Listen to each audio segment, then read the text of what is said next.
We are just about 20 kilometers north of Squamish. I don't know how many times I've driven this road up towards Whistler. I've seen the mountains up here and wondered, what is behind the mountains? What's on the other side of those peaks? Well, today we're going to find out, because I'm going to get a helicopter and I'm going to fly right over the top of the mountains and we can see what is actually over there. And there's our helicopter. Those old Quonset huts. I don't know how many times I've flown on these helicopters, but I'm always amazed that they actually get up and go somewhere.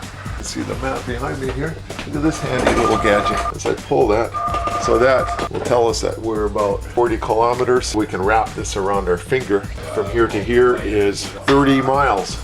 Okay, Bruce, where are we going? All right, I'll show you on a more decorative map. We're going to start out at the Squamish Airport here. Just beside the file cabinet? Mm-hmm. Okay. And we're going to come up over top of Mount Garibaldi, Diamond Head, Atlas Peak. We're going to come over Garibaldi Lake. Table Mountain is quite an interesting geological feature. It was a volcano that erupted under the ice, but it never broke through, so it's got a perfectly flat top. Okay. It comes up to a table. It's kind of like a zit that hasn't popped. Yeah. Yeah, okay. Table Mountain. Is it, now this is the tusk that everybody climbs up to? Is that the Black Tusk? Black Yeah. Tusk? Okay. Yeah, you can actually hike up to that one pretty good. Hike? Are you kidding me? Yeah. Why hike when you got Black Tusk helicopters? See this mine? You're named after it, right? Yeah, the Squamish Valley over to the other side here, and come along what's called the Tantalus Range, Alpha, Omega, and in the col here there's a glacier called the Serratus Glacier. It's shut down there, past the Shannon Falls, Squamish Chief, and then make our way back to the airport. Excellent. Sounds great. What are you lifting on that? Like logs, basically? Yep. Oh, okay. Yeah, rigged up logs. I mean, those aren't cheap to fly, so No. so it pays off to actually carry a log. It's actually much more cost efficient than building roads to drive logs. So how much does a tree weigh?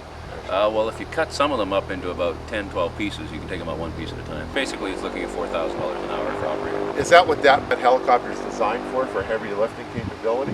This helicopter was originally designed for the Shah of Iran. For the Shah of Iran? Well, these were all made in Texas. You know, they're all made at the Bell facility. This tank full of fuel will give you an extra 14 minutes. That's it? 14 minutes with this? Did you see that? I mean, that's a big tank.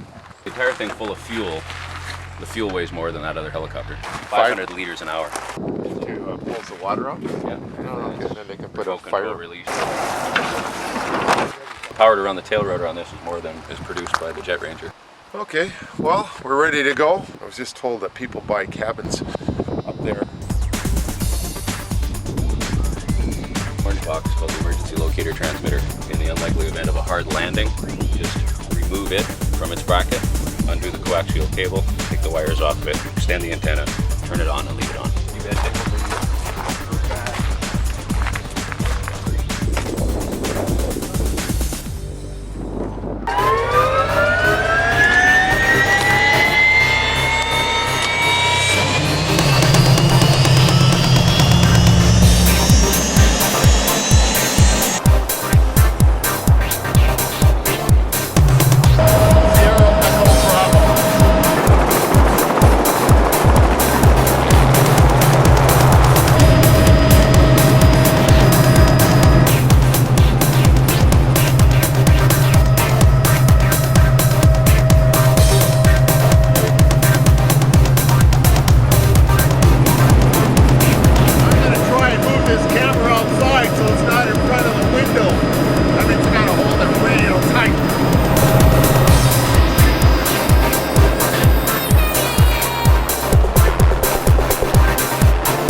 again.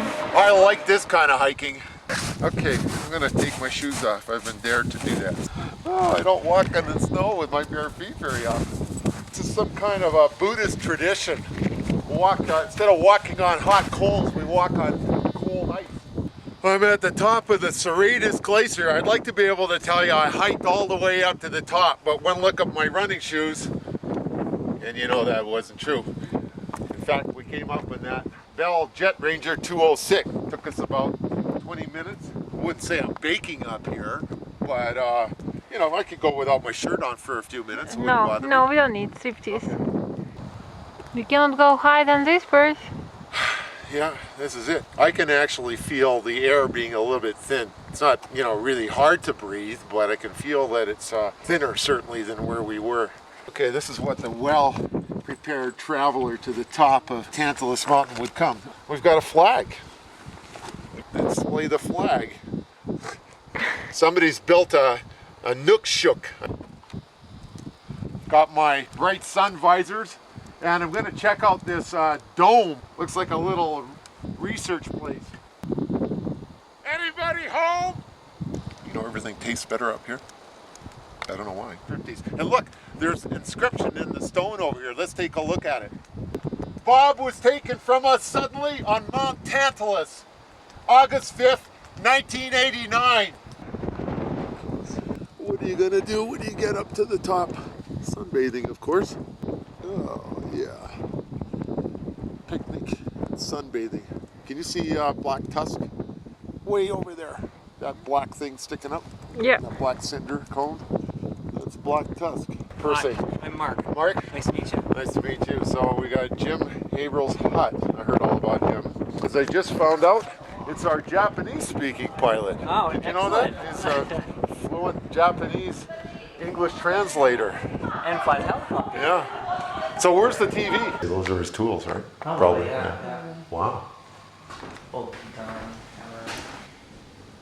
Wow. Well, that's very nice.